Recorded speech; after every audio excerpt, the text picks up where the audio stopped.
बिस्मिल्लाहिर्रहमानिर्रहीम। अस्सलाम वालेकुम। उम्मीद करती हूँ कि आप सब बिल्कुल ठीक ठाक होंगे। तो आज मैं आपके साथ शेयर करूँगी बहुत ही मज़ेदार सा एक स्नैक जो कि रमज़ान स्पेशल है। रमज़ान में इफ्तार पार्टीज़ के लिए बेस्ट है और इसके अलावा बच्चों के लंच बॉक्सेस में देने के लिए भी बेहतरीन है। बच्चे बड़े सब इसको बहुत शौक़ से खाएंगे। तो चलिए स्टार्ट करते हैं। वीडियो प्लीज़ पूरी देखिएगा। यहाँ पे सबसे पहले मैंने ले लिया आधा किलो चिकन और इसको बड़े बड़े पीसेस में मैंने इसको कट कर लिया। अब हम इसकी मैरिनेशन करेंगे।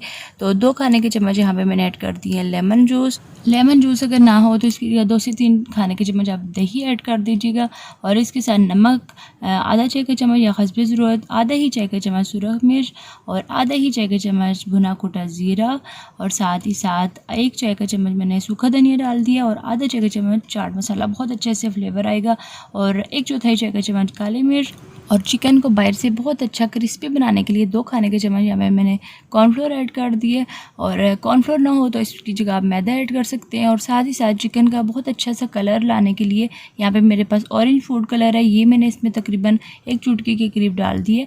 फूड कलर डालने से क्या होगा, जब हम चिकन को फ्राई करेंगे तो इसका कलर बहुत अच्छा आएगा। अगर आपके पास ना हो तो आप इसको स्किप कर सकते हैं। चिकन को अच्छे तरीके से मिक्स करके तो मैंने इसको 2 घंटे के लिए फ्रिज में रख देना है ताकि तमाम मसालों का जो फ्लेवर है ना वो चिकन में आ जाए। अगर आपके पास टाइम कम हो तो आधे घंटे के लिए आप इसको लाजमी रखिएगा, ठीक है।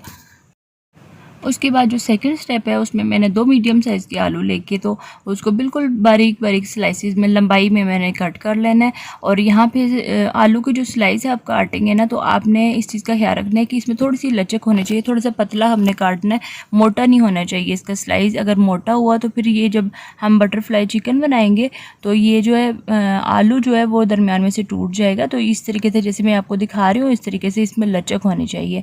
तो आलू कट करने के बाद हम इसको साइड पर रख देंगे। और नेक्स्ट जो स्टेप है थर्ड और लास्ट, इसमें 2 खाने के चम्मच मैंने ले लिया कॉर्नफ्लोर और थोड़ा सा पानी लेके तो हमने गाढ़ा सा बैटर इसका तैयार कर लेना है। और ताकि हम जब इसमें आलू को डिप करेंगे तो फिर आलू हमारे जो है ना बाहर से क्रिस्पी हों, ठीक है। अच्छा जी, तमाम स्टेप हमारे मुकम्मल हो चुके हैं। अब हम लास्ट और फाइनल स्टेप पे आते हैं। यहाँ पे हमारी चिकन बहुत अच्छे से मैरिनेट हो चुकी है। तो यहाँ पे एक आलू का पीस लेके तो मैंने सबसे पहले जो हमने बैटर तैयार किया था उसमें डाल देना है और उसके बाद चिकन का पीस लेके तो दरमियान में से आलू को फोल्ड करना है और उसके बाद चिकन का पीस दरमियान में रख के तो ये एक पिक ले लेनी है और इसकी मदद से हम बटरफ्लाई की शेप दे लेंगे। तो यहाँ पे ये जो है आप देख सकते हैं बहुत अच्छे से हमारी बटरफ्लाई चिकन जो है ना ये तैयार हो चुकी है।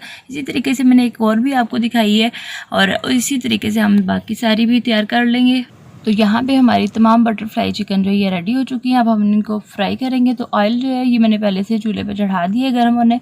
एक एक करके मैं तमाम पीसेस जो है ना वो ऑयल में डाल के तो तकरीबन 10 से 12 मिनट तक मैंने इसको दरमियानी आग पे फ्राई करना है। तेज़ आग नहीं रखनी, नहीं तो क्या होगा चिकन जो है ये बाहर से तो क्रिस्पी हो जाएगी लेकिन अंदर से कच्ची रह जाएगी। तो इस चीज़ का हमने ख्याल रखना है। 10 से 12 मिनट तक दरमियानी आग पे हमने इसको फ्राई करना है और थोड़े वक्फे से इसकी साइड्स जो हैं वो हम चेंज करते जाएंगे ताकि तमाम साइडों से अच्छे से फ्राई हो जाए और अंदर से पक जाए और बाहर से क्रिस्पी हो जाए। तो यहाँ पे हमारी जो चिकन है ये फ्राई हो चुकी है, मैंने डिश आउट कर दी है और आप ये देख सकते हैं बहुत अच्छे से अंदर से सॉफ्ट है और बाहर से बहुत ही मज़ेदार एक क्रंच आ रहा है इसका चिकन का भी। और जो हमारे पोटैटोज़ थे उनका भी बहुत ही ज़्यादा मज़ेदार माशाल्लाह से बने हैं। और इसको आप रमज़ान में इफ्तार पार्टीज़ पे बना सकते हैं या बच्चों के लंच बॉक्सेस के लिए बेहतरीन स्नैक है। इस तरीके से आप अगर बच्चों को खिलाते हैं तो बच्चे बहुत ज़्यादा शौक़ से खाएंगे। तो ये थी आज की हमारी मज़ेदार सी रेसिपी। इसके साथ ही मैं आपसे इजाज़त चाहती हूँ। और मेरी अगर ये वीडियो आपको पसंद आई है तो वीडियो को प्लीज़ लाइक और शेयर ज़रूर करिएगा अपने फ्रेंड्स एंड फैमिली में। और फर्स्ट टाइम अगर मेरे चैनल पर आपने विज़िट किया है तो प्लीज़ मेरे चैनल को सब्सक्राइब करके बेल आइकन को ज़रूर प्रेस करिएगा और साथ आल का जो नोटिफिकेशन है ना उसको ज़रूर प्रेस करिएगा ताकि तमाम वीडियो की नोटिफिकेशन आपको टाइम टू टाइम मिलती रहे। और मिलते हैं फिर किसी और नई वीडियो के साथ। अल्लाह हाफ़िज़।